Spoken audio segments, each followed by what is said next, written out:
Apa itu sinar X dan untuk apa saja sih kegunaan dari sinar X? Yuk simak penjelasannya. Sinar X sering disebut juga sinar Röntgen, adalah jenis radiasi elektromagnetik dengan panjang gelombang yang sangat pendek.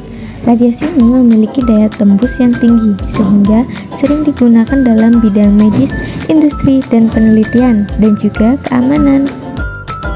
Penemu sinar X, William Conrad Röntgen adalah fisikawan asal Jerman. Ia sosok di balik penemuan revolusioner sinar X pada tahun 1895.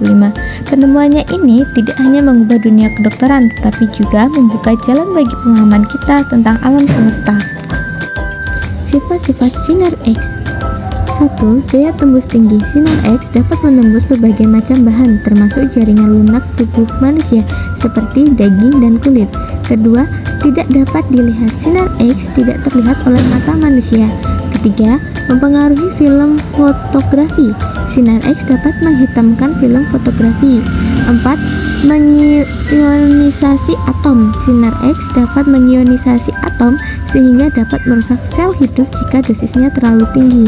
5. Bersifat gelombang dan partikel. Sinar X memiliki sifat dualisme gelombang partikel seperti cahaya. Produksi sinar X. Sinar X dihasilkan ketika elektron berenergi tinggi menabrak suatu target logam, biasanya terbuat dari tungsten. Proses ini terjadi dalam tabung sinar X. Produksi sinar X terjadi ketika elektron dipanaskan hingga lepas dari katoda. Elektron dipercepat menuju anoda atau target oleh beda potensial yang tinggi.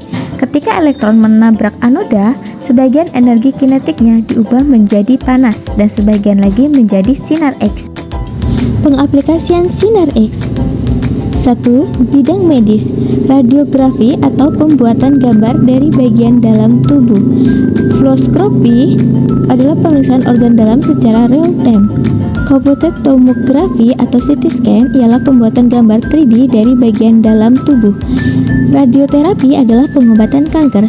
2. Di bidang industri, pengujian non-destruktif adalah mendeteksi cacat pada material tanpa merusak material tersebut. Kristalografi sinar X adalah mempelajari struktur kristal. Yang ketiga, bidang keamanan, pemeriksaan bagasi di bandara. Untuk menghitung panjang gelombang, kita dapat menggunakan rumus efek Compton. Efek Compton adalah fenomena fisika yang menjelaskan tentang interaksi antara foton, partikel cahaya, dengan elektron. Ketika foton berenergi tinggi seperti sinar X atau sinar gamma menabrak elektron yang relatif bebas, foton tersebut akan kehilangan sebagian energinya dan dihamburkan pada sudut tertentu. Akibatnya, panjang gelombang foton yang dihamburkan akan lebih panjang dibandingkan dengan foton awal. Hubungan antara panjang gelombang foton awal dan panjang gelombang foton setelah dihamburkan dapat dinyatakan dengan persamaan Compton, seperti pada gambar lambda F dikurang lambda I, atau panjang gelombang setelah dihamburkan dikurang dengan panjang gelombang awal, sama dengan H per mc dikali 1 min cos theta, di mana H adalah konstanta Planck, M adalah massa elektron, dan C adalah kecepatan cahaya. Theta adalah sudut hamburan. Untuk menghitung momentum sebuah foton menggunakan rumus P sama dengan mc sama dengan H per lambda. P adalah momentum sebuah foton, M adalah massa elektron, C adalah kecepatan cahaya, H adalah konstanta Planck, dan lambda adalah panjang gelombang foton awal. Mari kita kerjakan contoh soal berikut. Haikal melakukan eksperimen terhadap teori Compton. Dalam percobaannya, panjang gelombang awal 0,05 nanometer. Setelah terjadi tumbukan, sudutnya menjadi 60 derajat dari posisi awal. Hitunglah panjang gelombang setelah tumbukan. Kita menggunakan rumus efek Compton, di mana lambda aksen dikurang lambda sama dengan H per mc dikali 1 min cos theta, di mana lambda adalah panjang gelombang awal yaitu 0,05 nanometer. Di sini kita distribusikan menjadi meter, jadi 0,05 kali 10 min 9 meter. H adalah konstanta Planck yaitu 6,63 kali 10 min 34, dan M adalah massa elektron yaitu 9,11 kali 10 min 31 kg. C adalah kecepatan cahaya, yaitu 3 dikali 10 pangkat 8 meter per sekon.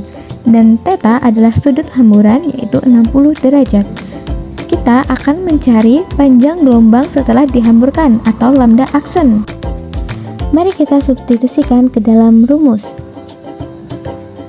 Lambda aksen dikurang 0,05 dikali 10 min 9 sama dengan 6,63 dikali 10 pangkat min 34 dibagi 9,11 dikali 10 pangkat min 31 dikali 3 kali 10 pangkat 8 dikali 1 min 0,5 sama dengan, kita kerjakan dulu di perkalian yang bawah, yaitu 6,63 dikali 10 pangkat min 34 hasilnya adalah dibagi 2,733 dikali 10 pangkat min 22 dikali 0,05. Lalu kita kerjakan lagi yang pembagian, yaitu hasilnya 2,436 dikali 10 min pangkat min 11 dikali 0,05. Hasilnya adalah kita pindahkan atau kita substitusikan dari lambda aksennya kita tinggal sendirian. Jadi lambda aksen sama dengan 12,18 dikali 10 pangkat min 11 ditambah 5 dikali 10 pangkat min 11. Kita samakan ya pangkatnya, lalu kita rubah lagi. Jadi hasilnya lambda aksen sama dengan 17,18 dikali 10 pangkat min 11. Nah, kita kembalikan pangkatnya menjadi 12 lagi. Jadi lambda aksen sama dengan 1,718 dikali 10 pangkat min 12. Jadi panjang gelombang setelah dihamburkan adalah 1,718 dikali 10 pangkat min 12. Nah, itulah tadi materi dari sinar X yang dapat saya sampaikan. Semoga dapat bermanfaat dan terima kasih sudah menonton. Saya akhiri. Wassalamualaikum warahmatullahi wabarakatuh.